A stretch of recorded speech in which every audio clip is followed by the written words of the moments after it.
I know that you've all been prepared for this, but I thought I'd just remind you just the same. Can you handle that, Blondie? Game over, man. Game over. What the fuck are we gonna do now? What are we gonna do? Because pure evil.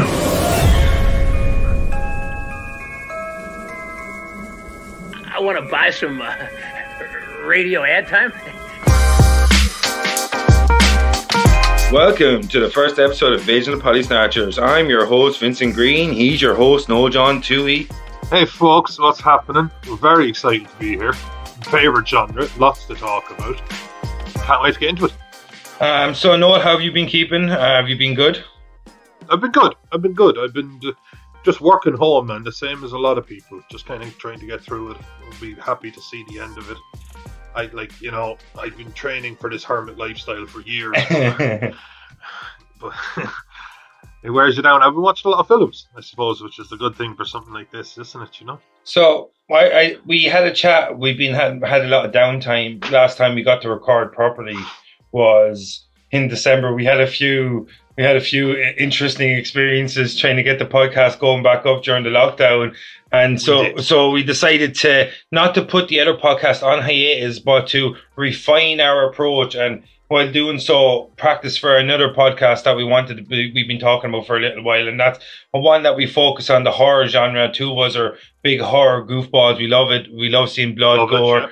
And the thing is, we decided that this would be a good way to kind of give us a fresh angle to work from, and also a good way to refine our approach as we go forward. So I came to you, I think it was last week, I said to you, we'll do this kind of run with the horror movies. And I said to you, do you want to go first? And you picked an absolute cult classic movie that I absolutely love, 1985, called The Re-Animator, a new age Frankenstein movie, is starring Jeffrey Combs, directed by Stuart Gordon. I think Bruce Abbott. R.I.P. Stuart Gordon, of course. He passed away last year, and stars Bruce Abbott and Barbara Crampton. I'm sorry, I'm just reading this here. And David Gale, who's kind of the villain of the piece. Everyone's kind of villainesque in this movie anyway, except for maybe Dr. Dan. Yeah, but he was I think the only thing that defined him was smarmy. So he was our unsympathetic, bad guy, I guess, in a movie full of people who have questionable moral conduct. Yeah, I think it's a whole grey area. It's because I even thought about this earlier before we came on. I rewatched it and I was thinking, usually you define it by you talk about the heroes and the villains, because that's how we did the superhero podcast. So, you know what I mean? It's very easy. The Red Skull Nazi guy bad. Yeah. I did so when you watch a movie like this, you're like Jeffrey Combs. You're like, is it Combs or Coombs? Well, it's Combs, so it's spelled exactly like Combs. Yeah. So I just go Combs. Yes. So if we're butchering it, Jeffrey, who's definitely going to listen, we're very, very sorry. And so Jeffrey Combs in kind of in the lead role in many ways, but he's hard to see him as the protagonist, because from the minute the movie starts, you get this really cool kind of cheesy 80s intro, and it's nearly even a 60s, 70s kind of old school murder mystery movie. The intros, it's really cool. Loads of bright colored images, and then it goes to Zurich, and then you see these people happening in on this guy, Jeffrey Combs. Herbert West is the character he plays, and he's he just injected, I think he's already injected this doctor, Hans Gruber, great name, and he's already injected him with this reagent that we kind of see more as the movie kind of progresses. And within, as you said to me before we recorded, within the first 2 minutes, you see a guy's eyes exploding of his head. Yeah, literally. Yeah, he gets up and his eyes explode out of his head and he dies. So do you call that tone setting? Oh, absolutely. I think they were writing it and they were like, okay, look, and he's going to go there and he's going to move into this apartment, blah, blah, blah. And then finally we'll get to this. And somebody said, yeah, maybe we just open with something to tie them over, because the film ties you over for the next 20 minutes until stuff starts to happen again. Oh, so do you think that's why they did it? Because we're I do, it wasn't boring. It was great pace setting. It was great pace setting. You got a taste of what's to come. I mean, if you went to the cinema back in 1985 in the golden era of horror, and you were there 2 minutes in going, oh, it's one of those. Yeah. You know, you have to get up and leave. It's not gonna jump down you at an hour in. It let you know. It was a very much so a taste of what was to come, and it did. I was never bored. Yeah. I was never sitting there going, hurry up, because it just gave you something every 15, 20 minutes, and then it picked up its pace. You know? Yeah, it split the movie nearly in 2 acts more than 3, because it's nearly like the introduction of the Doctor, and then as soon as his experiments start ramping up, it's like you're nearly into the final act. You know what I mean? Like, so like it's so quick from the part where with the cat with Rupert later on in it, and it's so quick that it escalates that it nearly feels like the movie's in 2 halves instead of 3 acts. Yeah. You know, that kind of way. Like. Yeah, absolutely. Yeah, really does. The pacing is there because, like, in one way, Jeffrey was a very one-dimensional character in the sense that he was an obsessed. You know, he was that Dr. Frankenstein. He was. Yeah. He never. What was that old expression? We spent so long trying to do something that we never wondered if we should. Oh yeah. Yeah. I know I butchered it. Paraphrasing. I totally understand what you mean, though. Exactly, and that's it. He just had this agent that could beat the 6 to 12 minute brain death barrier and reanimate dead tissue, and he just thought he owed it to science. It was his life work. It would make him famous. It would make him a millionaire. He was so myopic that it was actually it didn't need to be 3 or 4 or 5 acts. He was never trying to find his way. He never questioned himself. He was deranged and driven, basically. Like from pretty much, so we have his introduction in Zurich, and within a few moments of the eyes exploding, and then you have your I think the eyes explode, and then they do the intro, isn't it? And then it's the cool cheesy intro, and then you run into the introduce. I can't even I want to say the name of the school, but I know I'll butcher it. It's like the Mykonosin or something like that. It's got a really weird name. It's set in Arkham, Massachusetts, which I hope is a nod to Batman. And within the first few minutes, Jeffrey Combs comes in, and he's like straight away he's like Dr. Hill gets introduced, and it's like the dean is bringing him around, and within a few minutes he's like derising everyone's work. Call him a plagiarist and stuff like that. Yeah. And I love the fact that he made someone's eyes explode, and they were like, well, we need to send a strong message here. We're transferring you to another school. How young do you think those actors are supposed to be? Well, actually, I happen to know that just from looking up Wikipedia. Jeffrey Combs is 66 now, as we record this today. So I think he was 31 at the time. How young do you think he's supposed to be in his early to mid 20s? I mean, he's supposed to be in his early 20s. He's supposed to be wet behind the ears. Yeah. A genius student who graduated 2 years ago. He's supposed to be 20 even, you know. It's 31. But that's par for the course even today. You know? But he's not a fresh-faced man. Yeah. He looks like a grown man. He looks like the kind of 20-year-old that's been doing nothing but like evil experiments with the dead. So I suppose the closest thing to a protagonist in the whole movie is Dr. Dan. Yes, and he gets introduced here, and like within a few minutes, they're just kind of like, I think his initial introduction I kind of jumped over by mistake because I was giggling so much about Jeffrey Combs because he's brilliant in it, but like he's doing this weird, and it's kind of really kind of trippy. It's kind of like a weird scene where they have the heart machine and have this kind of like rhythmic music, and he's like doing the CPR on the woman, and she's dying.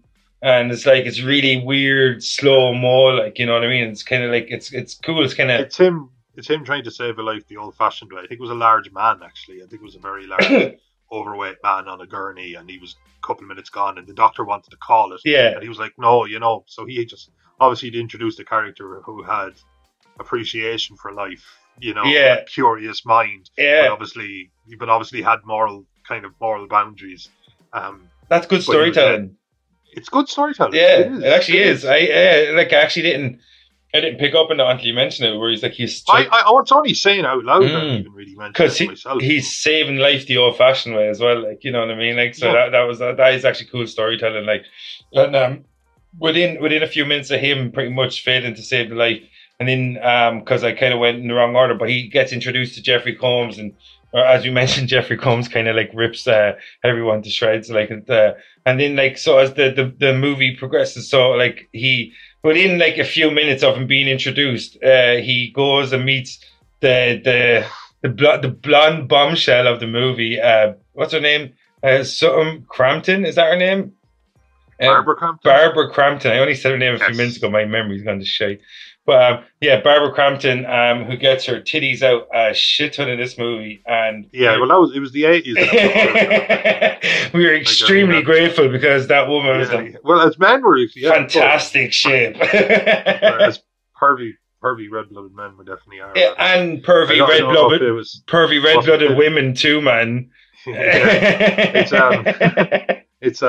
It was just a prerequisite, I think, of the 1980 scene, wasn't it? I mean, this was 85. Yeah. This was at the height of the powers. Like, you had, you know, what was going on around it was Nightmare on Elm Street and Friday the 13th and Halloween and stuff like that. So this is just right there in the middle of all of that. That's the best thing, really, the most interesting thing about the horror genre when we're kind of step away from the superhero stuff, because a lot of the superhero stuff we're talking about is very modernistic, but with the horror genre, you can kind of dip back into different generations, different decades, and you got like the contemporaries for these movies were completely different each and every time, and I think that'll kind of make it a bit more interesting for us as we go along as well, because like when you're talking about like what influences Re-Animator, you know what I mean, you see what its contemporaries are, as you just mentioned. Like I think it would be in 1984 or 1985, you're talking Halloween Season of the Witch, maybe you're talking Friday the 13th, the final chapter or something like that, you know, Nightmare on Elm Street, maybe 2 or something. I know the first one was 84, so yeah, it was in between 1 and 2, or it was around the time of 2. Yeah. So yeah, like it was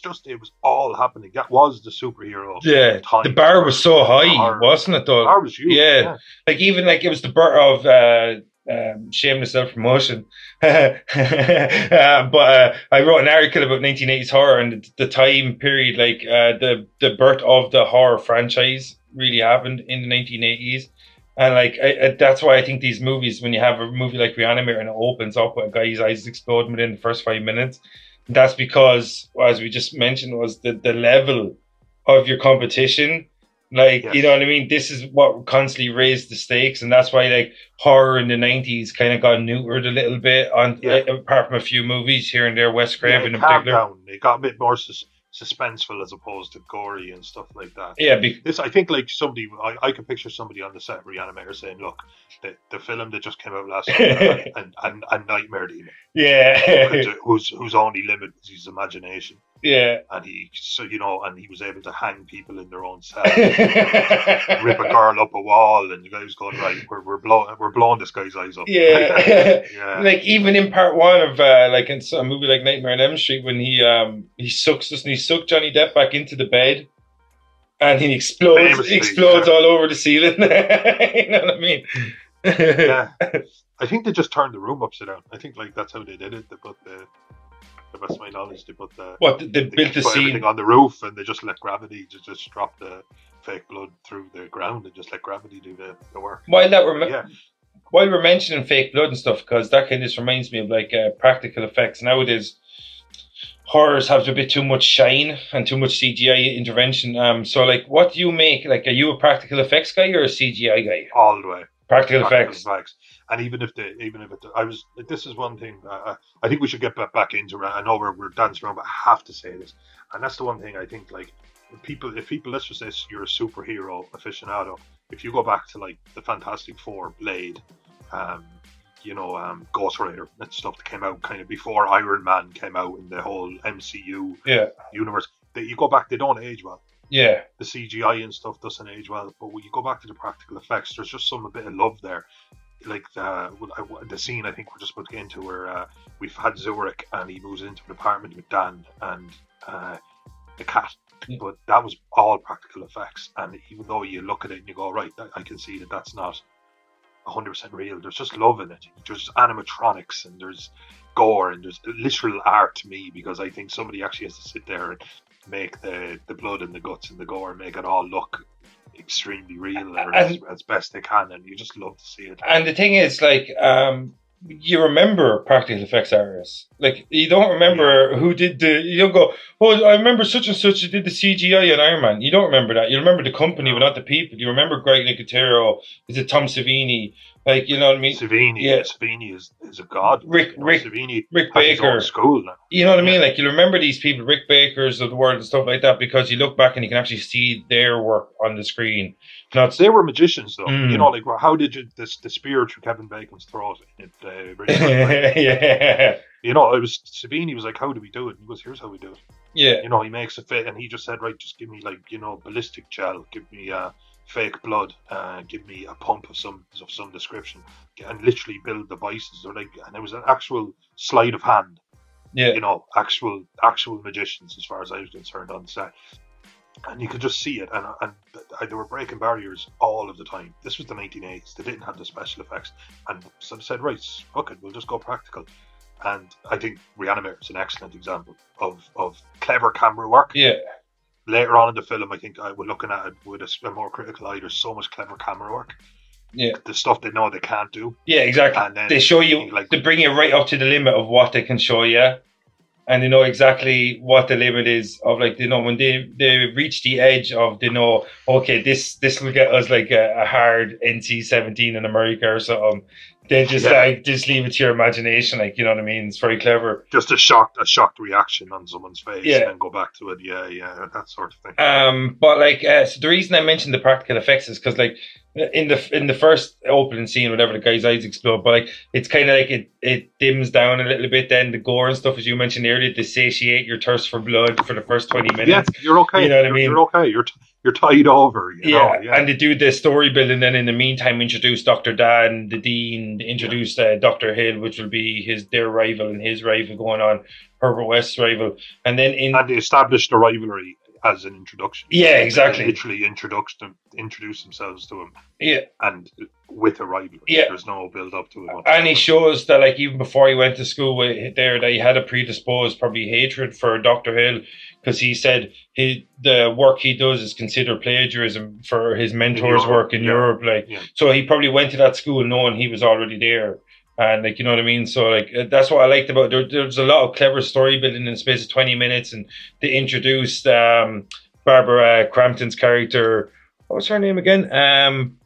Megan. She's like, actually, that doesn't even sound... I'm reading it. It doesn't even sound familiar to me. You know, that kind of... The Dean's daughter were mentioned as well. Yeah, that's her. That's what I'm talking about. Like, her name, Megan, didn't sound familiar at all. I watched that movie twice in 3 days. I watched it an hour. Yeah, it doesn't sound familiar at all. Like, it's weird. Yeah. But, like, so, like, in the space of 20 minutes, they do a lot of story building, a bit of world building. And then we have... the Dr. Dan and Megan, I guess is her name. I'm reading, I still don't believe it. But like, that's her name. And then so, like, literally they're like, you know, giving it the good old fashioned beast with the two backs. And all of a sudden there's like a knock on the door, isn't it? And he goes out, and then Dr. Herbert West is at the door, and he's been looking to rent his room because he has a basement in the home or some shit. And I think this is where the story really ramps up, because that's how quickly it starts ramping up. It's like, okay, when you think, talking about it out loud is incredible. You know what I mean? Like, there was absolutely no wasted scenes. Yeah, like, there was no wasted time at all. Yeah, I think I paused it earlier and I was watching it for a moment, and it was like 38 minutes gone. And it was like literally introducing to the part where he finds the cat in the fridge. It was around that scene. So that's how quickly they get into the story. And I think horrors are probably the best genre at doing that, making a really decent, coherent movie in 90 minutes or 80 minutes plus or whatever, like, you know what I mean?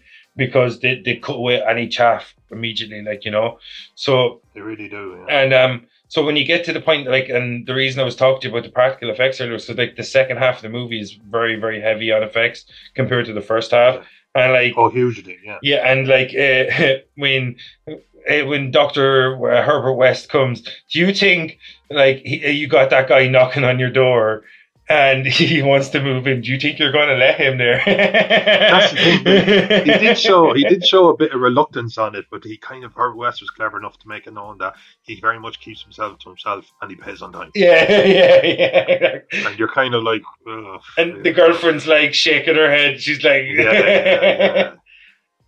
But I think, like, you know, he even kind of, and there is even just that kind of social protocol where he's there, he's insistent, and even though that shouldn't sway him, you know, he has this certainty about him. I'll take this is fine, I'll pay, and I won't be in your way.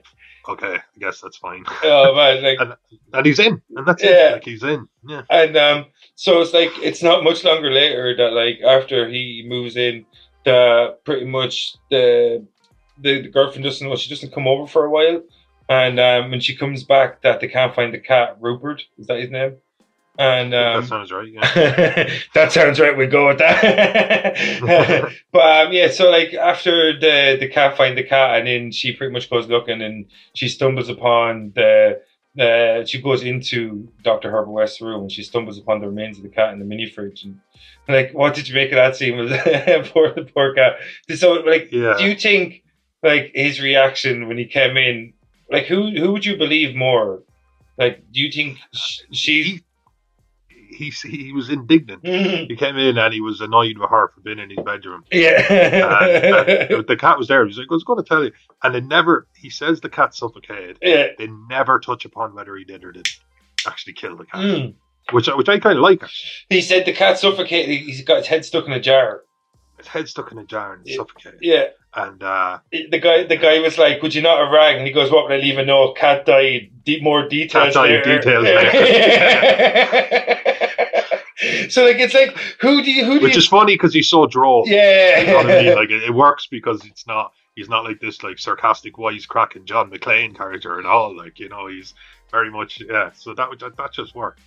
Did so like, would you believe him? Like, he's so insane. It's like the kind of thing he would do. He'd find the cat dead and he'd put it in the fridge so the place didn't get stunk up. Like, he blackmailed them. Remember, he just mentioned that, and he'd hate for the dean to find out that, you know, because the dean was a very, Yuan actually called him when they were having, shall we just say, penetrative vaginal intercourse. That's all you'll get out of me.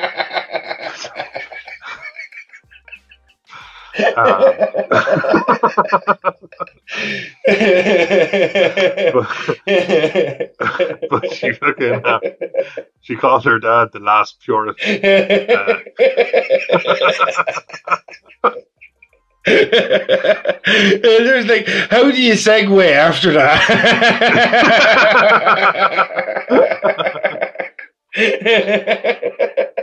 Oh, brilliant. It's one of those, if you catch my drift. Yeah. But they didn't know, your man didn't know they were, I think he knows they were together, they were engaged, and he knew that, but he didn't know they were having sex. Because, you know, they're supposed to be these teenagers or young adults. The dude looks like 40. Oh, yeah, the dude looks like 40. Yeah, absolutely. You know, he's at least 28. You know? But Yuan said they had him then because they couldn't prove he killed the cat. And he had something on them. Yeah. And he were just like, you know, like, call it a draw and leave it alone. And she kind of reluctantly does, but your man definitely doesn't want to fucking shit where he eats, especially when he's supposed to be a student at the school and stuff, you know.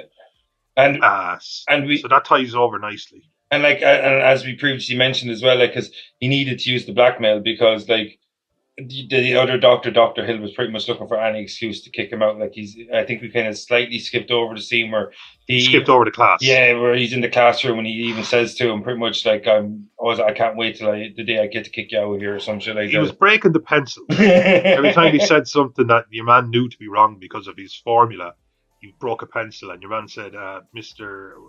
Webster, what was his surname? Herbert West. Mr. West, I think perhaps you should get a pen. Yeah. And he tells him he can't wait to fail him. So obviously, they've established that.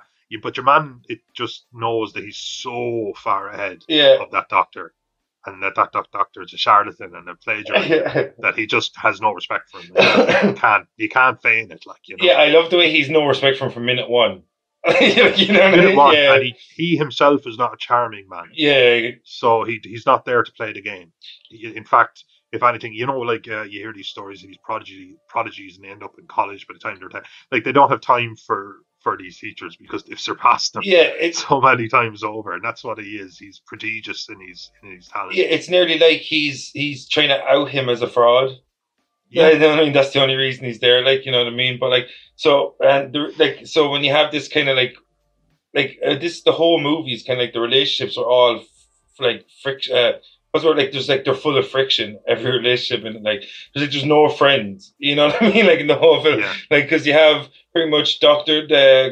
West is blackmailing Dr. Dan, and you have Dr. Hill is just dying to kick him out of school. Like, you know what I mean? And so the only reason they're not even coexisting. You know what I mean? Like they're just they're plumped beside each other. They're all trying to make the best out of that situation. Like, you know what I mean? Like, you know. Yeah, that's it. That's it. And that's all it is. Yeah, that's the best thing about it. Like, because even but the pacing is there that it doesn't matter. You don't even feel that sort of tension really, because everything just seems to be happening so fast.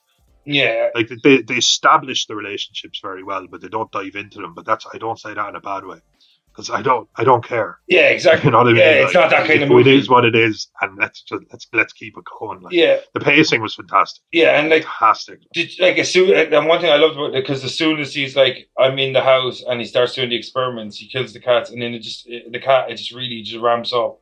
From there, as you mentioned, the pace, and just okay, everybody, we're introducing everybody. They don't like each other. Now here's the cool stuff. You know what I mean? So we've got the cat in the fridge and the argument, and then we have noises inside the house, and he comes out with a baseball. Dan comes out with a baseball bat, and he wants to inspect what's going on. He goes down into the basement, and his cat's trying to kill him. He's fucking brilliant. He's on his back, and he's wrestling with him yeah, and that's 1950s style, where the giant squid or something, but it literally was just a giant plushie. You just had to, almost had to strangle yourself with the tentacles and stuff like that, like Plan 9 from outer space. He was doing a lot of that, but it was a lot of physical kind of stuff, Bruce Campbell kind of stuff, and but then he threw it and they ended up killing the cat again, and again 100% practical effects. And if anything, silly effects. A lot of it was just acting. There was just a black pie on his back. Your man kills the cat, Dr. Dan, because it attacks him, and he slams it against the wall. It's just so ridiculous, that poor cat. But when you mentioned second about Evil Dead, it does have a really Evil Dead feel to it at times, doesn't it? It's gore mixed with humor, pretty much throughout the whole movie, Evil Dead. Yeah. And the gore is really over the top and viscous, you know. And it's just they're alive, but are they? Kind of thing, just like Evil Dead, something humanoid-ish. Yeah. That's got aggression and stuff. It's just kind of there, because the cat, again, your man argues that your man must have lowered the cat's vitals and then revived the cat.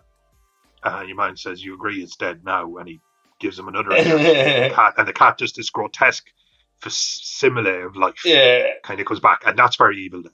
That is very Evil Dead, just grotesque and guts falling out, but it doesn't matter because it's not. The laws don't apply to it anymore.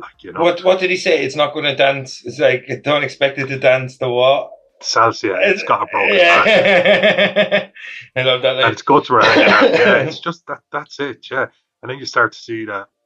But this is a really good scene, and I think it needs to be discussed a little bit, because this is where Dan, a scientist himself, a doctor, comes to the realization that there is merit to the work. Yeah, it's not like something that it's kind of grotesque when you're kind of inside of it. It's a horror film, it's supposed to be. Yeah, but the actual question of imagine if somebody had been dead for 10, 12, 15, 20, even an hour, you could bring them back. Yeah. That'd be the biggest medical discovery, bigger than penicillin. It'd be just absolutely massive. It'd be the discovery. So you'd be crazy to do it, but you'd be crazy not to think about it. Exactly. So this is where he realizes that there's the insanity lays within the man, not within his work. Exactly. You know what I mean? He even says something like that. He goes, this is what he does next. He goes to the dean, and the dean kind of gets upset with him. But he's like, I know he's deranged, or he said something like that. I know he's out of his mind or something, isn't it? Yeah, he said, I know he is, but I've seen it. Yeah. He's, they say insanity and genius is a thin line, and he was both. Yeah, And your man saying, yeah, but the proof was in the work, and your man wanted to explore it. Then and then your one walks in when they're doing the experiment because he injects it with the reagent for the second time, brings the cat back to back to life, and your one walks in and stuff like. And how do you explain that? You know what I mean? You know what I mean? Just like, yeah. So yeah, no, yeah. And he goes, you brought you brought the cat back from the dead, and he goes, well, twice actually. yeah. So listen, babe, funny story. Yeah. But yeah, no, that's not going to cut it. No, absolutely. And yeah, that's at that point the film is officially Re-Animator. Yeah. At this point forward, and that literally that moment forward in the film, like you said, you could call it a film of two halves. If it is that, then that was the end of the first half. Yeah, exactly. Yeah, even if I know the second half's probably longer, and that's not how halves work. But yeah, 2 acts. Yeah, exactly. Like because it's about. Then he's. Sorry, go ahead. Oh no, I was just gonna say it's pretty much about Dr. Dan coming over to that side, that way of thinking, Herbert West's way of thinking, that there is unconventional ways that maybe we can change the what do they call it, brain death or something. Brain death, you know what I mean? Like, so we can go like as Dr. West said, we can go past the window, the 6 to 12 minute window, and he's gone past it. And that's when, as you said, Dr. Dan like didn't respect the man. I think as soon as he saw the results of the work, he immediately separated the two. And that's kind of like what led to his downfall in a lot of ways. You know what I mean? Yeah, because absolutely. He was looking at the end justifies the means. You know, when he didn't realize that like this man is actually manic, and he doesn't see any, like he doesn't like the problem with Dr. West is he has good intentions in a sense, but he doesn't see any. He doesn't think of any boundaries or any borders. No. He thinks nothing should get in the way because this work is so important. I should be allowed to exact it or implement it any way I can, or should be allowed to do it any way I want. You know, that kind of way. Yeah, he seemed to believe in it purely. Like he didn't seem to believe in it like in an evil or even a good way.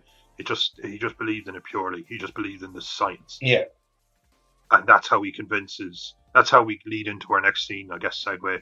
That's how he convinces Dan because Dan had access to the morgue. Yeah. That's how he convinces Dan to sneak him in on Kearney. See if the agent will work on a relatively fresh human cadaver. And as the security guard wants to look at him, he goes, "No, a truck accident. He's a meatball." Yeah, like I love that security guard though. Like the security guard was he was always chewing on a cigar, reading the boudoir. And he was the comic relief. Yeah, everything he does is kind of funny, like, you know. As soon as anyone goes in, he's like, "Break time." Break time. But like, so as soon as they go into the morgue, and like this is where they kind of start their human trials. And as you said, they look through the cadaver. Remember, there was a joke comes up almost straight away then, because he went burn victim. There's your meatball. And he's checking the toe. He's checking the toe tags. Yeah. And then he finds what is probably a heart attack death or a roid rage death. He's a physical specimen of an absolute beast of a man. Yeah. with no physical harm to his body in the sense of stab wounds, anything like that. And he said, "This is the one." Was he the malpractice one, or was he a different body? He was a different body. Was he? He was a different body. Yeah. He was this extremely fit guy. He was only in the film in this scene that your man didn't know who he was either.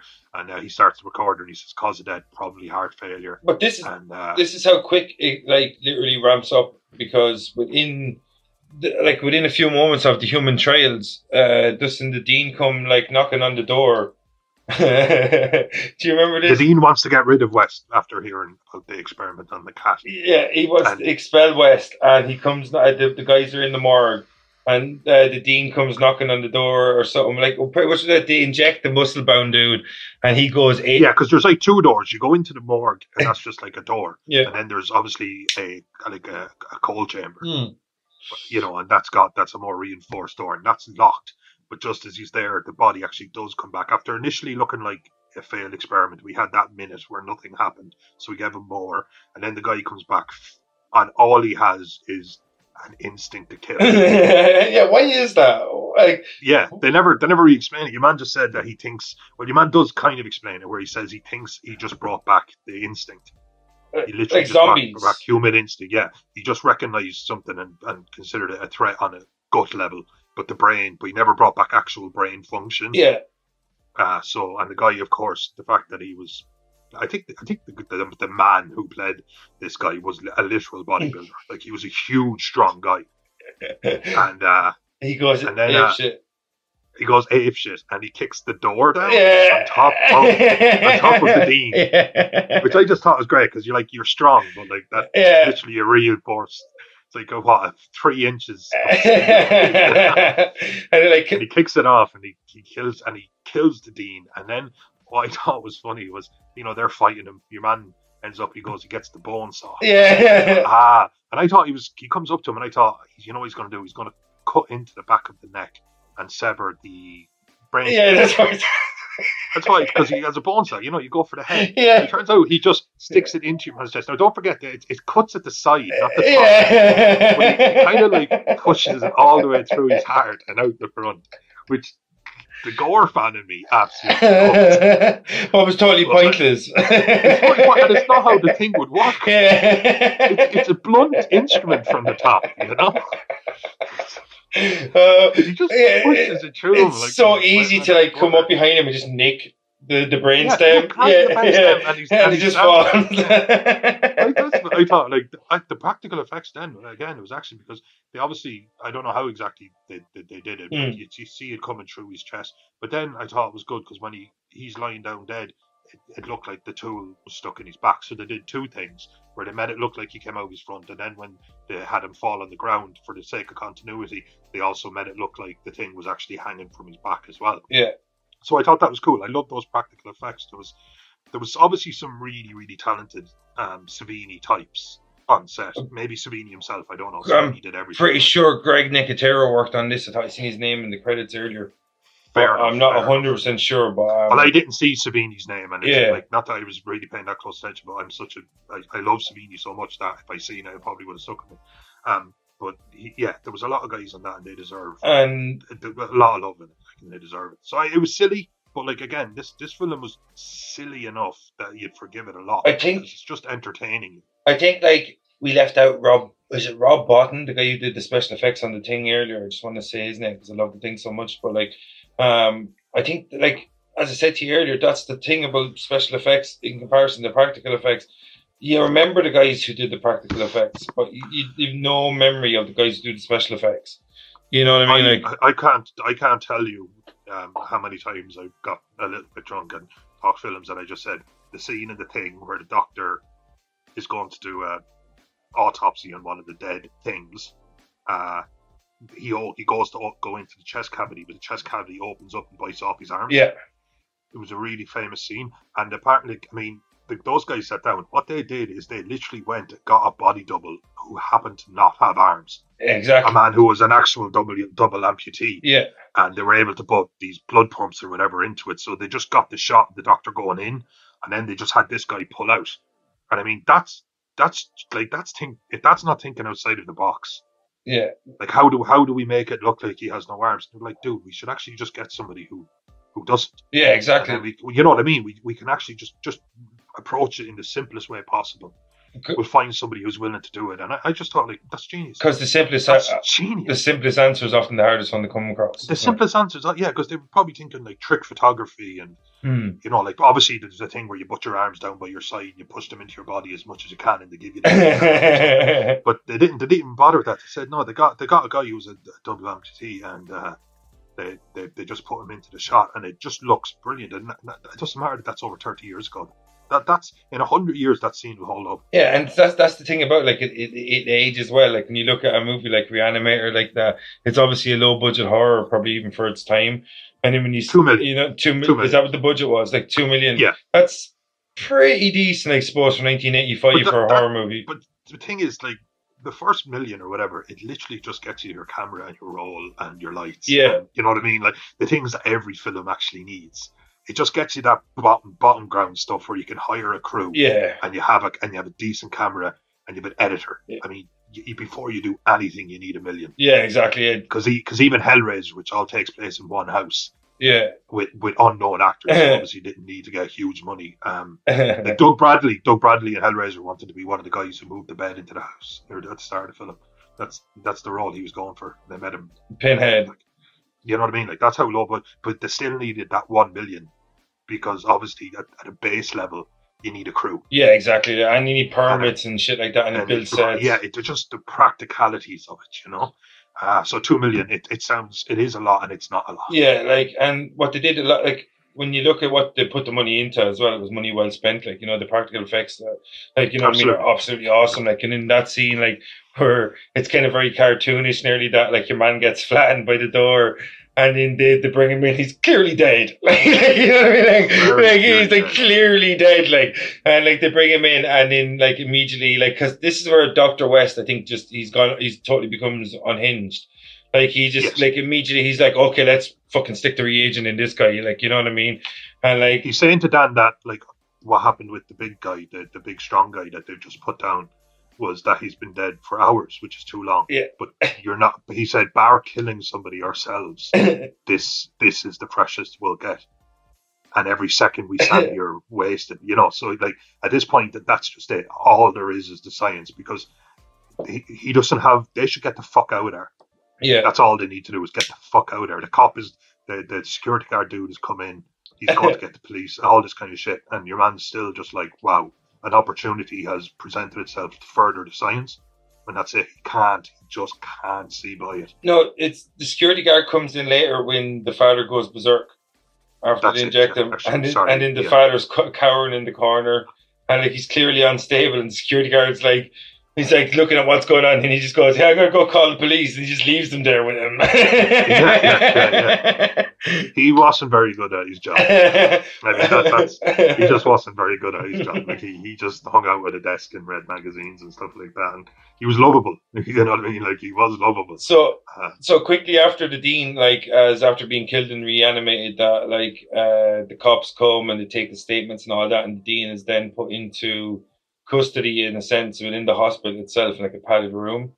And this is where you see Dr. Hill enter Dr. Hall. Dr. Hill, yeah, where he really kind of he really ramps I keep saying ramp up, but like he really kind of starts pushing his advances on the Dean's daughter now, because he wants to kind of control her and take her away from Dr. Dan, because he had a thing for her, you know. He has a very creepy degree. He had that. Even though he's an older man who's probably known her since she was a young girl, because he's known the pattern. So it's that proper, just a creepy fucking dude. Do you remember in the earlier scene where he was like, "Come and study here"? Yeah. Study here. Yeah, he's such a creep. Yeah, when he was having dinner with him. Yeah, he's such a creep. Like, but he was like, I mean, he did his job well, because the guy. He's probably an absolute lovely man. I'm not sure if he's still with us. He was probably a lovely man in real life, but he just had resting creep face. Yeah, you just looked at him and you thought, this guy's going to be a problem. David Gale, you know what I mean? Like, David Gale. Yeah, but he played the part to perfection. He was a real creep, like. And he did. He played the part to perfection.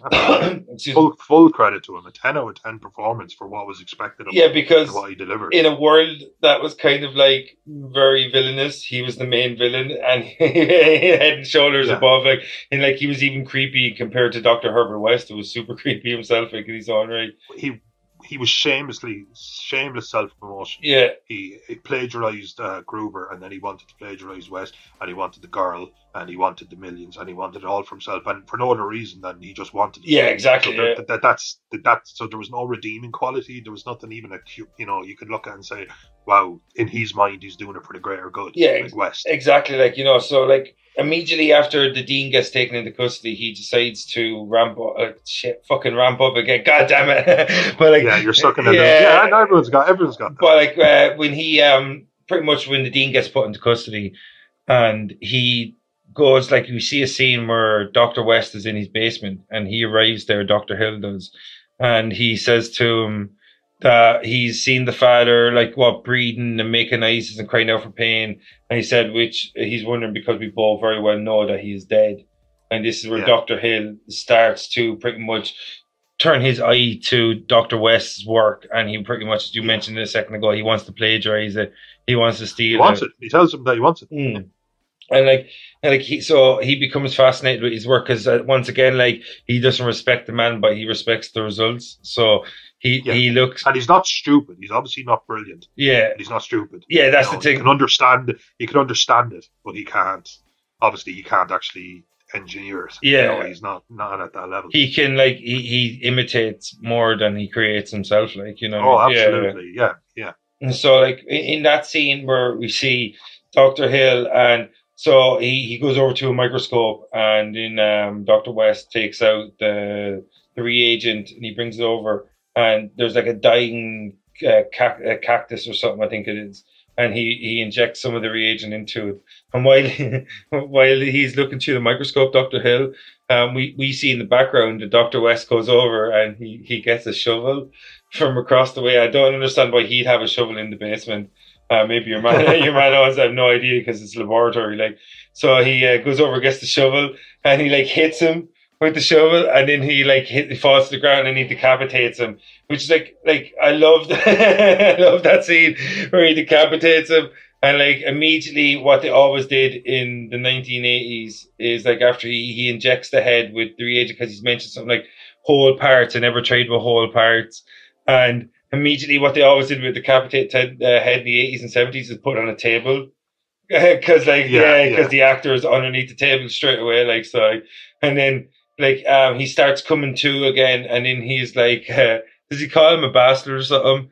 He's like, "You bastard!" So, and then his body starts coming forward, and like in the background, and the body attacks him. Actually, I will tell you one thing, that a shot they did that I didn't think they had to do, but I'm glad they did, is when he actually stabs him in the throat with the shovel. Yeah. At first, you can see the hate in his eyes, and he's obviously, he's being decapitated.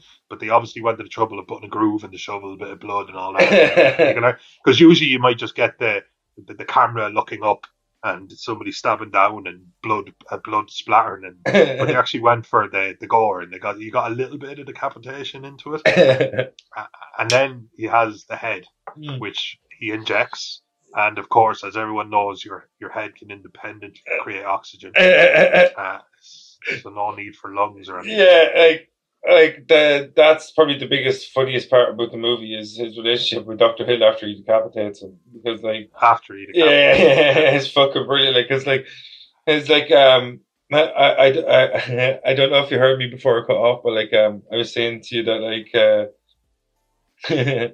that literally Dr. Hill he injects him because he mentions that he didn't have whole parts, and so he said that he never tried with whole parts, so he injects the head with the reagent, and he starts coming alive or something. He starts calling him bastard or some shit, and then he goes West bastard or whatever.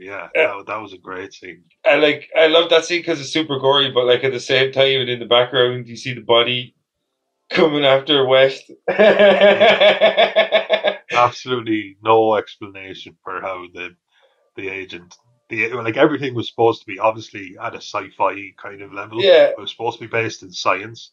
That was supposed to be based in neuroscience. It's supposed to be based on reanimate flesh and all this kind of stuff. And then they just jumped the shark, and they had the head and the body independently been able to. Did he? I loved it. Did he actually inject the body, or did he just inject the head? I actually don't. I don't think he injected the body. Yeah, I'm not sure. Because I thought that's fucking hilarious though. And then pretty much after he reanimates Dr. Hill after he decapitates him. Dr. Hill's decapitated body attacks him, and then pretty much it's in the next scene where we see Herbert West. He's Dr. Dan comes and finds Herbert West. He's unconscious, and actually no, before that they switch to what's her face, fucking Megan, and she's outside the padded room where her father's in to find out she goes inside and finds out he's been lobotomized by Dr. Hill before he's gone to try to steal Dr. West's work, because he was trying to pretty much leave, no loose ends. And exactly, yeah.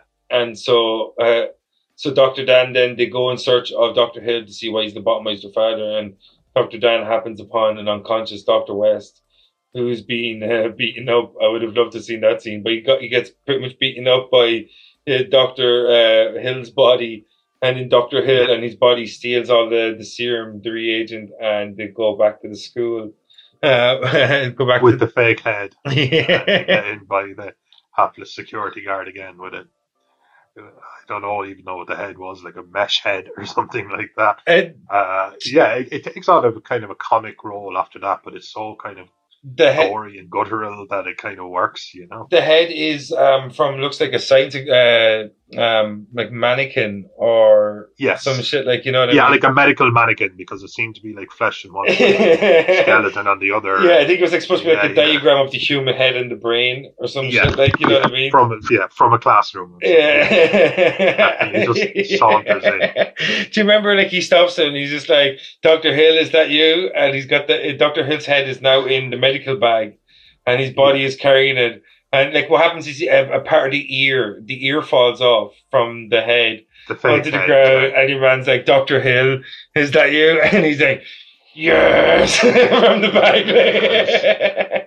That's good enough. Yeah, like I love that guard though. Like he's the perfect guard if you want to have experiments on the dead and try to bring the dead back to life. If you're a Victor Frankenstein type guy or a Herbert West, that's the kind of security guard you need on the morgue to be.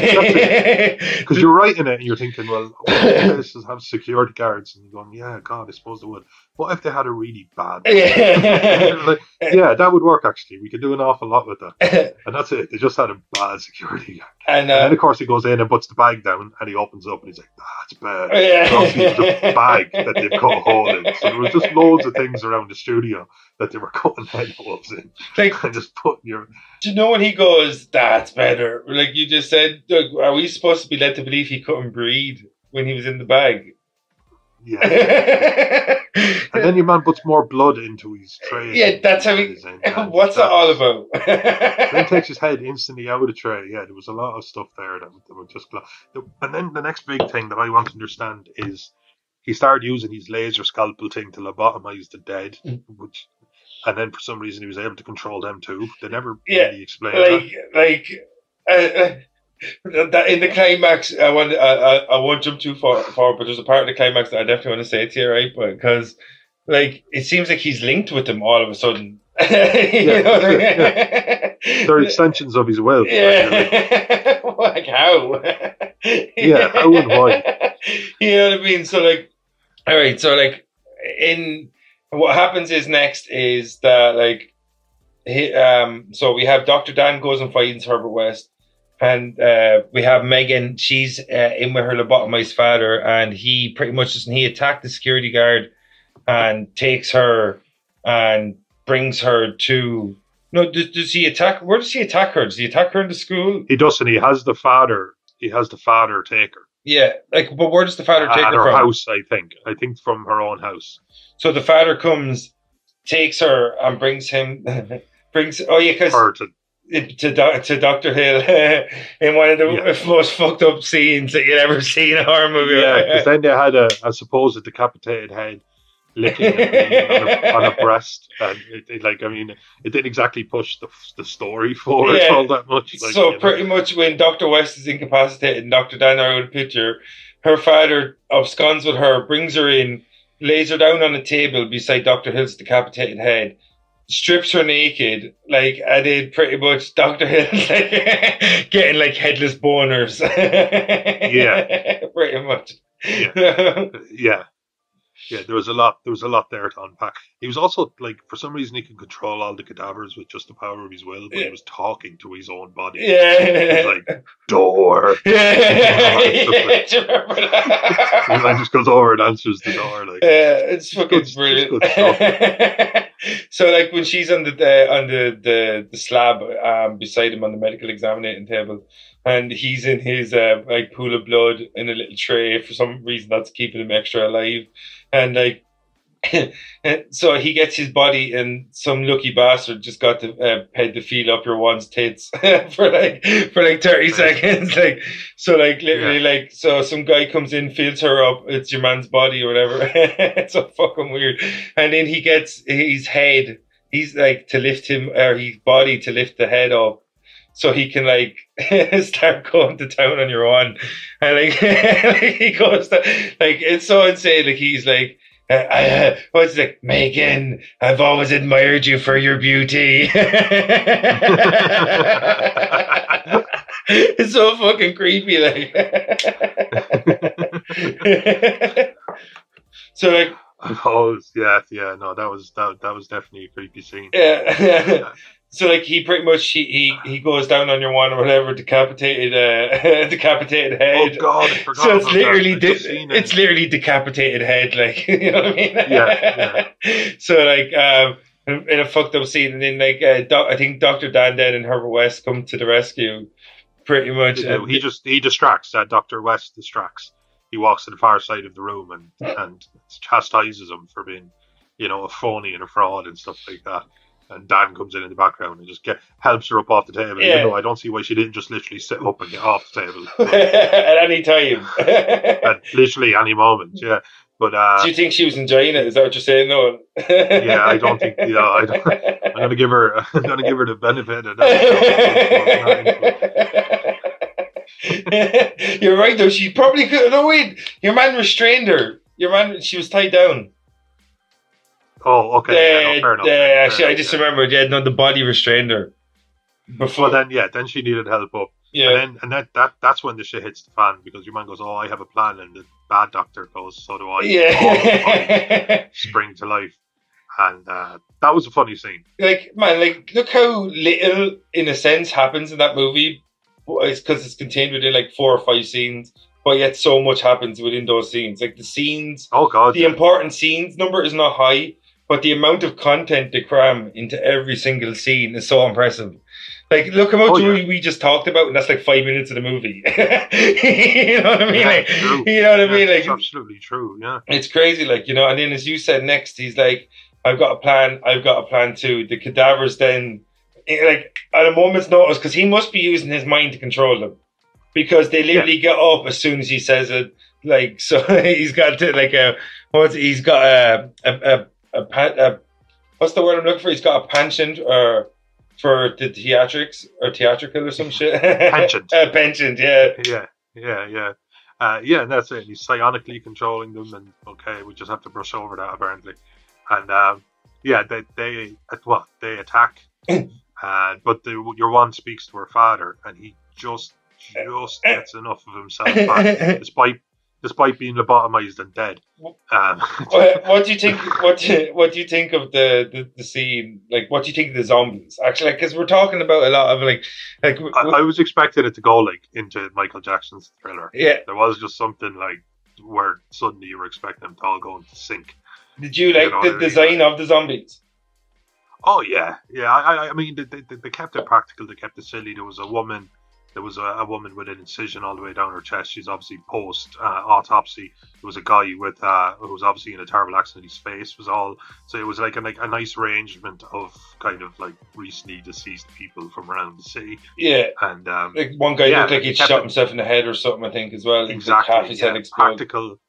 Practical and practical effects, and just kind of grounded. And it was lovely. It was gory, and it was just everything that a good horror fan wants, especially from the era. They didn't limit themselves for 1985. They just didn't. They wanted a load of really messed up bodies that just sit up and come to life, and they did a really good job in it. Like, yeah, considering it was just a bunch of people, that's all it was. Because like for most of the movie, you're just like, you're in Dr. Dan's house, you're in the morgue. Like, there's only 3 or 4 real settings. And like, you know what I mean? True, actually, yeah. And they use every setting to its maximum potential. Like, you know what I mean? Like it's like, yeah, they did, like, 100%. They fit so much gore. Even with the cat, as we mentioned earlier, like, you know, you get 2 or 3 really gory scenes with the cat. Like, you know what I mean? And then like, you get the morgue, and you get like 2 or 3 action sequences in the morgue. And in the end, you get your big climax where you have all the dead coming back. You have your zombies. And like every one of them are pure naked. You know what I mean? How awkward is that scene to shoot? Like, yeah. Like, and as you mentioned, there was a few dicks flopping around as well. 1980s Bush. 1980s Bush, yeah. But it was good. And it was clever. You once spoke to her dad, and obviously there was some spark of him in there. Yeah. And obviously he was, so he attacks Dr. Hill and squeezes his head. And kills him, essentially. And then your man, for some reason, that's the scene you mentioned before we started recording, was, I have a theory, overdose. Yeah. Body to overdose. And I'm just like, your man's been decapitated, and then his head has been destroyed. Then the body reaches out with like a tentacle made of its own guts. No, do you remember the part before that where he goes to overdose him, and it's before your man's crushing his head, and the body picks the head up and turns it around so he can look behind him. Oh, that was great. I do remember that. That was fucking just so I could spot him. Yeah. That was well done. Yeah, that was cool. a good scene. Yeah.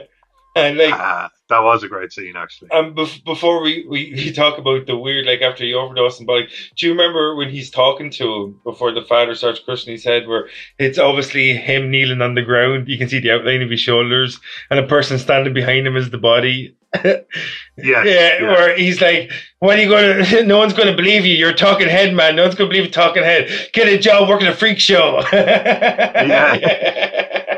The first time I see him, the body walking with the head, clearly what they did is they put like a fake human over the head, because the right hand especially was so plastic. And I was just wondering, and then he puts the head down, and of course a little bit of camera photography, and then it's very human hands, all that kind of stuff. But you know what, like, I mean, whatever, they did it. I mean, some of my favourite scenes are when the body's interacting with the head.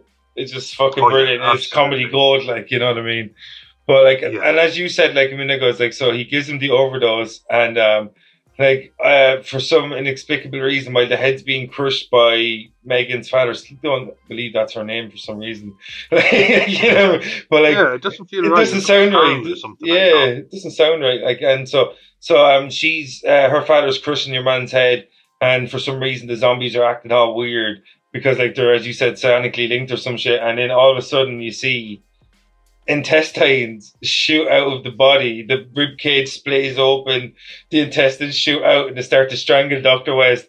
What the fuck was that all about? and they kind of, like, they were begging for a sequel because they kind of leave him there, and it's kind of ambiguous what happens to him. And then on the second viewing, my favorite scene from the whole thing, the one zombie chases our lovely couple Megan and Dan down the hallway, catches up with them at the elevator, starts to strangle her, so he runs if anyone's watching this film, watch this scene. He runs the length of it, like a long corridor. It's not a short corridor. It's somewhere between 60 and 100 feet. I don't know, but it's a long corridor, like a hospital corridor. There's a fire axe in the wall, so he goes and gets the fire axe. He brings it back. And she's been strangled to death.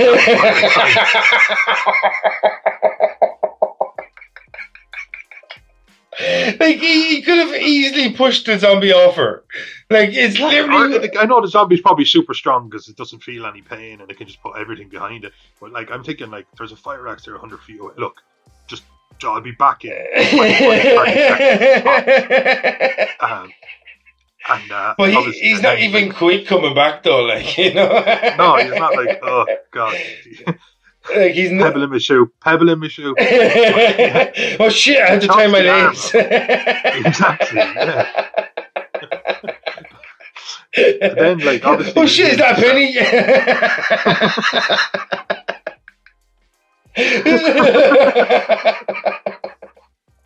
But he's like, ooh, piece of candy. Ooh, piece of candy. Like, he's lucky that was before the era of mobile phones. Definitely checked his messages. But then Juwan goes downstairs, and downstairs is relatively, like, there's a lot of people there, but it's relatively calm. He's able to bring her into, like, the trauma ward or whatever, like, straight away. Yeah, he goes down the elevator. Yeah, and then he obviously, just for dramatic effect, she doesn't make it. And then I actually did like this. The last scene is him saying "I love you," and for some reason he has a syringe. I'm sure, I can't remember why he had it on him. Yeah, but he goes to inject, but it actually goes to black, and all Dr. West gave him the reagent. Right.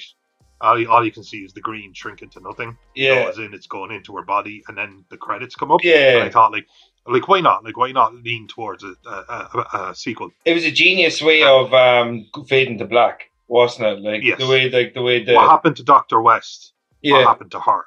Yeah. And it leaves you with a burning question. It's a cliffhanger, which And it's probably fine at the time when you it's years later and all the Bride of Re-Animator and all that. It's all out, but at the time it pissed you off because obviously it's going to be a year or two. yeah, Like the Lord of the Rings always did. They landed on it. It was a cliffhanger. And, like they really kind of annoyed. they really leaned Looking in. back, it's fine. They really leaned into the Frankenstein aspect of it, because with Frankenstein you had the legendary movie Bride of Frankenstein. So like it pretty much, you can say whatever you want about Re-Animator, but it's a trope that falls back on the story of Victor Frankenstein bringing back his creature, whatever. What did he call it? Prometheus or something? I can't remember. Yeah. But like he brings back his creature from the dead or whatever, or he makes his creature from dead parts, and it's pretty much that story, like a new age Victor Frankenstein, but with like. I'm surprised we didn't touch that. I suppose we did say to ourselves that we'd try and cohesively try and go through the film, and I'm glad we did that. But you're absolutely right. Of course, it was extremely Frankenstein. Yeah, and like for a new era, for an era of technology at the time.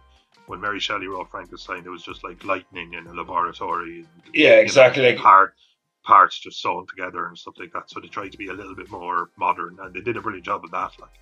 And one of the things I loved about it as well was they must have had about 50 dry ice machines on the set. Do you remember the climax? I loved that. It really reminded me of The Fog, not just like because it was all misty and stuff, but the way they used the lights.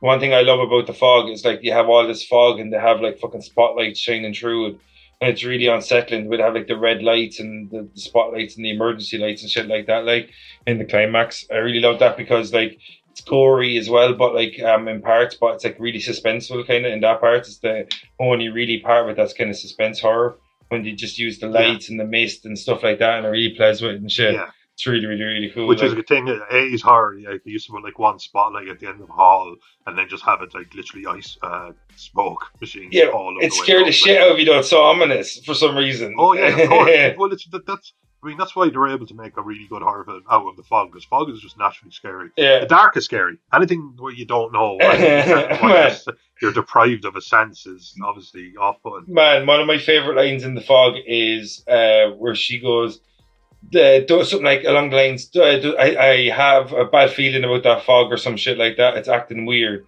And in the show is a shot of the fog, and it's like a luminous green. And it's like blowing against the wind. And like, it's like, I think the color might, they just look out the window, it's a luminous green. Like, you know what I mean?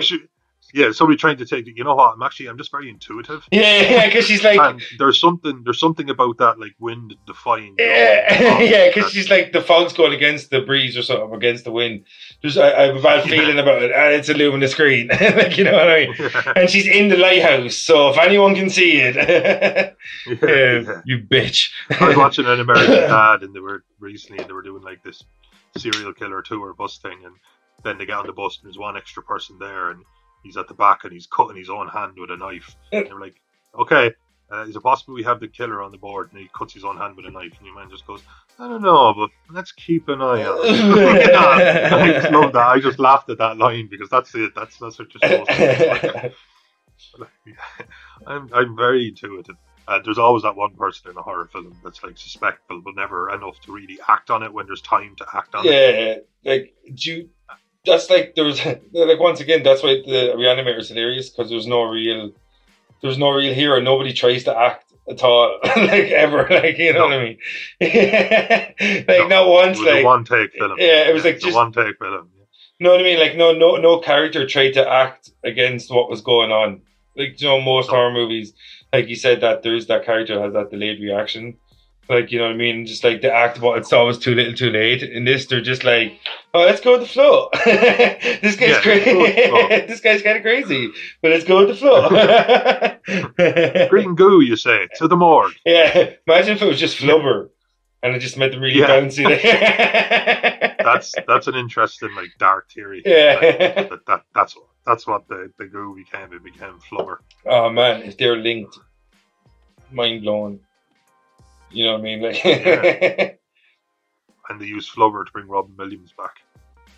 We'll call it Re-Animator, the return of the... No, I've nothing. I was hoping. I was hoping it'd come to me by the time I finished talking.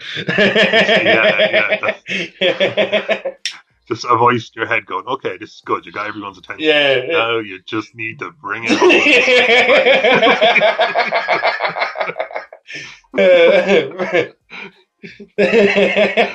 Epic fail.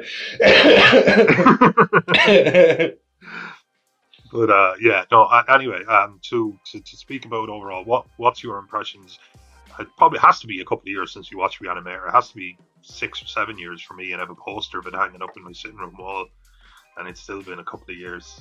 Like this is my third and fourth time probably to watch it, because I watched it. Mel McCarthy originally recommended it to me, and I watched it then.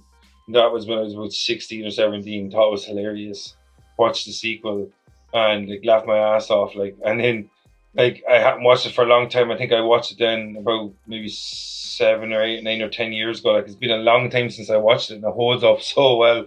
Like I nearly. Oh, it holds up brilliant. Yeah, I laughed my ass off. Even like as I watched it twice in 3 days, like I said earlier, and even the second time I was still laughing, noticing so much stuff, because the movie is so manic that you miss out on so much stuff. Like, you know what I mean?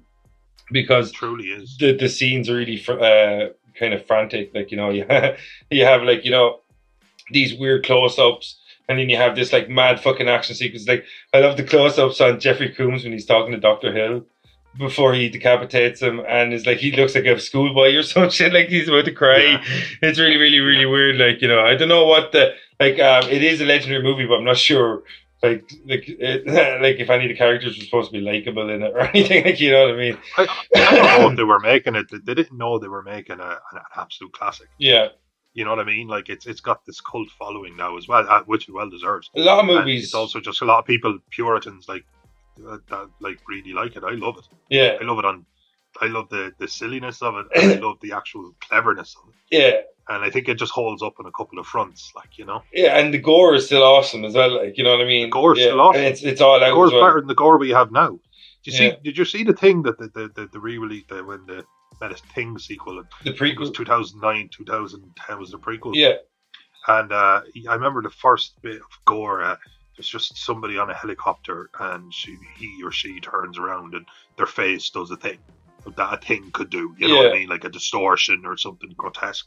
And it was pure CGI, you know. I was just like, that does nothing for me. That takes me out of it. Yeah, the film itself is actually good, but the special effects really do take away from it. The special effects really take away from it. Because I actually, I actually loved the movies, The Thing, and the prequel, The Thing.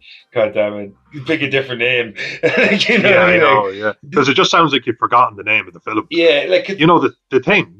The Thing. Because... It came out in the 80s, The Thing. Yeah, it was right there. Like, do you know when they called it The Thing in 1982? And because they wanted to differentiate between... Oh, it was Howard Hawks, I think, directed the original. I'm not sure, 1951. So I wrote an article. Yeah, I knew it was a remake. Yeah, and it was called The Thing from Another World. So why didn't the 2011 one just call itself The Thing from Another World? The Thing from Another World screams the 50s to me, though. Yeah. You know what I mean? Like, that's what that was. There was Killer something from Mars, and it was always these kind of wordy... The Attack of the 50-Foot Woman. Have you ever seen that movie? The Attack of the 50-Foot Woman. Oh, my God. Yeah. Oh, TCM. Big shout out to TCM, because I watched a lot of B movies and that growing up. Yeah. And that's it. I actually, when I hopefully to go back to the Horathon this year, it's been a couple of years, but they had one, and it had Bones from Star Trek in it, I remember. But it was Night of the Lupus or something like that, and it was about giant killer rabbits. But obviously they had a scene where they just put jam on the rabbit's face. A tiny matchstick town that they made. Yeah.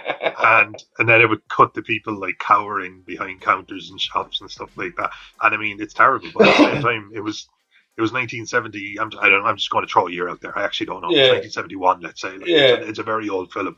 And you were just like, hey, look, we had a big idea, and this is what we had available to us, and we did it. Yeah, man. And you laugh, but like at the same, you laugh at it in kind of even a derogatory, mocking way. You have to put yourself back there and just say, like, you're a dude on set, and this is what you've been Man, all you have to do. Like I'm It's 1971 and you've got $5,000. exactly, man. You know what I I'm mean? the exact same mindset of you. I'm always so forgiving of special effects for era and budget and all this stuff. Like And Jason and the Argonauts was fantastic. Like, Yeah. It was so ahead of its time. man, I was just thinking of like the old King Kong and Godzilla movies, where it's clearly two guys in suits and they're just fighting. And a paper mache town. Like, yeah, absolutely. Fucking love that shit, man. You know what I mean? Like absolutely, yeah. Man, you can't beat practical effects though. Like the rubber suit monsters of the day, man, were fucking awesome. All right, so Vincent, you're in the director's chair. Is there anything you would have done differently? Are we going to do a what if on horror? Actually, I don't even know. I actually don't think I could have improved that film in any way. Not me. Like, yeah. I just think it was an excellently made film. Yeah. And it's not like you could put me in the director's chair. It's not like one of those things where they did something so stupidly. Yeah, I just think with horror, like, there's no point doing a what if because it is what it is. You know what I mean? Like most movies from that era are just like bore fest with very little story, a lot of showmanship, and some really fucking cool death scenes, and that's what we sign up for, and that's what they always delivered, and that's why everybody loves them to this day. I'll ask you this then: do you think Re-Animator? It's not as talked about as some others. You think it belongs, and I do, for the record, in the company in the same breath as the Hellraiser and Nightmare on Elm Street, Friday the 13th, and Halloween, let's just say, it all came out within a 5-year span, one way or the other of it. It's a good question, but I don't think I would compare it to franchise movies. I think I would compare, even though it has a trilogy, I think like the Re-Animator on its own, like Herbert West, the Reagent, the zombies in it, like I think everything holds up. But I think I would compare it maybe to Evil Dead, which was another trilogy. Maybe The Thing, like not something that had like a 7, 8, 9. A lot of those other films weren't franchises at the time. There was only one Freddy Krueger. Good point. You know, there was only maybe two. And Halloween, I think, was 1979 or 78. So there probably was a few. That probably was a franchise. Actually, your point stands up there. Yeah, I think it does. But look, it's a horror classic. Yeah, you agree with me there. Oh, 100%. It's definitely a classic. It's definitely a cult classic, and like I love it. It's aged as well as any other movie from the mid 80s. Like, you know what I mean. The special effects still hold up. The story is what it is. Like, you know, I love 1980s movies because they're just like, we're not here to tell too much of a story. We're here to show you some cool shit. Like. And that's what I did, like, you know what I mean? Like, and I love it. And it's a really cool take on the franchise or the Frankenstein mythos, you know what I mean? Like, you know, to get that whole, like, crazed doctor that's trying to, like, you know, look past the boundaries of mortality and all this shit is really, really cool. And it was really well done. Jeffrey Combs was the perfect actor for the part of Herbert West, and it's even a cool name. Like, and like, it's based on H.P. Lovecraft's book, I think, isn't it? Like, so I think that I'm pretty sure, like, so. There's so many movies like based on his work as well that was, you know, we're so happy, like we're so lucky that there's like 4 or 5 writers that ended up making so many novels that we have about 20 or 30 movies, and that's not even including Stephen King, like, you know what I mean, who's just ridiculous. Like Lovecraft did stuff that where the brain just doesn't want to go. Yeah, there's something really grotesque and dark and like omnipresent about it, like, you know, and that's what Re-Animator was. It was a very uncomfortable topic. I mean, death itself. It's just excellent. And it is like everything's like people say, oh, this is derivative. Pretty much everything is. Yeah, like, you know what I mean. Like exactly, the ground doesn't get broken all that often. Yeah, exactly. Like the wheel's being made, but we still find different ways to use it. Like exactly. You know, Paranormal Activity was great, the first one, because that was breaking the that was a really good idea. Exactly. It can happen, and films do it all the time. Blair Witch Project started the found footage kind of thing, and that's great too. But like, it's like you can, a lot of times we're working with what we were given. A lot of times, like you have the same ingredients, but you can still make a different meal. Absolutely, you know what I mean. Absolutely, like, and that's what a lot of horror is like, and it's how it's stayed fresh over fucking 50 odd years or whatever. Like, but like, there's something about the era though, man. There's something we're not going to be able to put on a podcast. There's something about those literal magic. Yeah, but the 80s, there's like, just you know, like there just is, and I don't know how to sum it up, and I wish I did. Yeah, I think one thing I wanted to say to you earlier as well. There's that general aesthetic when you go back and you watch a Hellraiser or the Final Fantasy, the Friday the 13th movies, and you watch like Nightmare on Elm Street and Halloween. There's something about that 1980s camera style, early 90s, late 70s. Yeah. there was something about it that just gave horror a different feel. You know what I mean? It's like, Iconic synth and yeah, slow. You know, pacing was always really good, and really long tracking Yeah. shots, like really cool. It was Yeah. really well done. Like, you know what I mean? the famous shot of Michael Myers is seen from far away, and he literally just walks behind a ditch. There's nothing huge about it because everything's quite big these days. Go big or go home kind of. Exactly, like, you know what I mean? It's like, and that's why I think the likes of The Walking Dead was probably more like, it's really successful and stuff as well. But like, when they really relied on, they have a lot of practical effects, and I think that's why a lot of people like 80s and 90s horror fans gravitated to The Walking Dead, because even though they use CGI at times in it for the bigger hordes and stuff, they have really cool practical effects, and that's Greg Nicotero's doing again. Like, and like, I think that's why you have a lot of like people like me that like love, even though I was born in 1987, I grew up with 80s horror and 90s horror, and they were my staples. And that's why I gravitated to The Walking Dead at first, even though it's kind of like, it's varied and it's picked up a lot in the last couple of seasons in terms of quality storytelling. But like the special effects, the grotesqueness of their zombies, and I think that's what keeps a lot of people hooked. You know what I mean? Like, it has that real textured, dank kind of stinkiness to it or something, like, you know. Yeah. You know, you can imagine what it feels like to touch, and that's what CGI doesn't have. You know what I mean? Yeah. There's something about vicarious uncomfortable. Yeah. You know, you don't have to be on. It's like a roller coaster. There's safety precautions in place. Yeah. But there's an awful lot of falling also involved. Yeah, exactly. And there's an awful lot of speed and tight angles and steel surrounding it. It's also involved, but it's vicarious at the same time. Yeah. I think that's what it's trying to do with auditory visual, and it needs to be clever more than it needs to be bombastic or CGI or huge or anything like that. And I just think it needs to be uncomfortable. Yeah, I'm not sure if I answered your question about would I consider Re-Animator. Like, I kind of answered it, but like, I think when you look at Re-Animator, I think it would definitely, I'd put beside the likes of Evil Dead, The Thing, you know, that maybe Videodrome, that real body horror. You know what I mean? I think that's where body horror, but Videodrome didn't have the comedy aspect. Videodrome was heavy. Yeah, but you're right about the body horror. Suppose, like Evil Dead was fun. Evil Dead. I think Evil Dead is probably the best comparison you can make with it, isn't it? Yeah. In terms of a silliness, there's a silliness that's supposed to be there. Yeah. It doesn't take itself too seriously, like the whole film. It doesn't take itself too seriously. Like Videodrome is a mindfuck. Yeah. And also body horror. James Woods, isn't it? Yeah, an excellent performance by James Woods. David Cronenberg. All hail the new flesh. Yeah, it's Cronenberg. Yeah. So is there anything else we should say about it? Do you have anything else that we should? No. Yeah, I'm your host Vincent Green. He's your host Noel-John. We'll get the fuck out of here.